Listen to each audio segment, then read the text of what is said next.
Alors aujourd'hui, je vais te parler de mon manga préféré du moment, Jagan, et je vais essayer de te convaincre de le lire. Alors Jagan, c'est l'histoire de notre personnage principal, Jagasaki.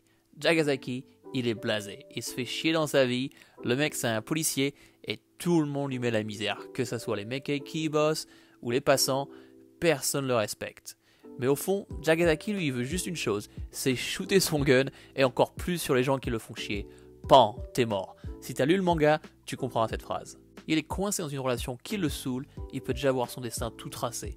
Être marié, avoir des enfants, quelle vie de merde. Mais un jour, il y a des grenouilles qui tombent du ciel, on sait pas trop pourquoi, et ces grenouilles-là, quand elles rentrent en contact avec les gens, ils se transforment en monstres. Ces monstres, on les appelle les détraqués dans ce manga. Et ces gens-là, ils obtiennent des pouvoirs et se transforment selon leurs désirs qu'ils ont plus profond d'eux. Et alors que Jagasaki est pépère en train de faire son boulot dans le métro, il est nez à nez avec un détraqué. Et juste avant de mourir, son vœu le plus cher se réalise. Ses doigts se transforment en flingues. Ouais, je sais, dit comme ça, c'est un peu abusé, mais c'est pas le meilleur. Il rencontre un hibou qui peut parler et qui lui dit que s'il tue tous les détraqués, il réalisera un de ses souhaits. Allez, à vous. Après ce petit synopsis, je suis sûr que t'as envie de le lire. Par contre, Jagan, c'est super gore, il y a beaucoup de scènes de sexe, donc du coup, c'est pour un public qui sera averti. Je te préviens. J'ai franchement kiffé l'évolution de Jagasaki dans ce manga, commençant par ce mec qui est plutôt faible, qui se laisse marcher sur les pieds, et au fur et à mesure, il devient de plus en plus fort, il commence à s'imposer et vraiment montrer son vrai caractère. Ça me rappelle Eren dans l'Attaque des Titans.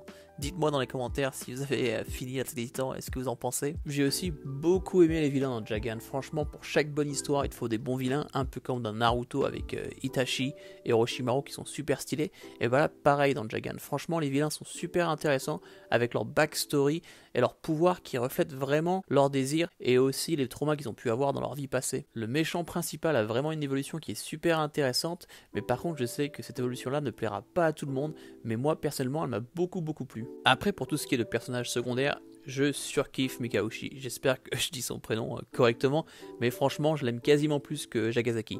Ce mec là il a trop la classe et son pouvoir est super stylé, c'est vraiment un très bon personnage secondaire. Tu seras aussi introduit à beaucoup de personnages, certains d'entre eux seront un peu what the fuck, à la limite tu te demandes qu'est-ce qu'ils foutent là, mais c'est super intéressant à voir comment certains d'entre eux se connectent avec l'histoire principale.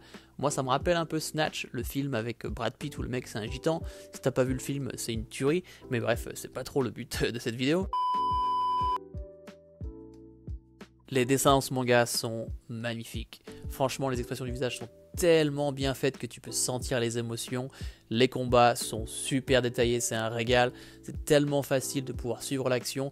Tu sais, dans certains mangas, t'es en mode, t'es en PLS, t'essaies de comprendre ce qui se passe, t'es avec la loupe, t'essaies de comprendre. Là, franchement, avec Jagan, c'est tellement simple de savoir ce qui se passe, c'est un régal. Mais ce que je kiffe le plus dans ce manga, au niveau des dessins, c'est les mouvements et les effets de vitesse. Ça apporte tellement d'intensité dans les scènes de combat, et t'as certains doubles panneaux qui sont magnifiques, c'est des chefs-d'œuvre, franchement. Et chaque tome a des covers super stylés avec des couleurs qui pètent vraiment, ça rend super dans une manga tech. Bon, je pense que tu t'en doutes, moi Jagan, je surkiffe, c'est le manga qui m'a donné envie de commencer manga tech. Dans Jagan, il y en a pour tout le monde. Il y a de l'action, du gore, un peu de mystère, du ecchi, slice of life, des monstres, une chouette qui parle, franchement cette série, elle défonce tout. En plus, la série au complète, elle dure que 14 volumes, donc du coup c'est super court, tu vas pas casser la banque pour tout acheter. Et cette série-là, elle tacle des sujets qui sont vraiment assez profonds aussi, comme quels sont tes vrais désirs, la différence entre le bien et le mal, se venger de gens qui t'ont fait du mal dans le passé, que serais-tu prêt à faire par amour. Franchement, Jagan, c'est pas juste ton seinen de base, c'est plus profond que ça. Si t'as pas encore essayé Jagan, franchement, je te le recommande. Achète le premier volume. Moi, j'ai été accro après la fin du premier volume. Et pour moi, l'histoire, elle est vraiment top à partir du volume 7. Donc franchement, si tu l'as pas encore fait, achète-le, tu vas kiffer. Voilà, c'est la fin de ma vidéo sur Jagan. Merci à toi si t'as tout regardé. Si t'as aimé la vidéo, dis-le moi dans les commentaires. Inscris-toi à la chaîne. Et moi, je te vois dans la prochaine vidéo. Peace.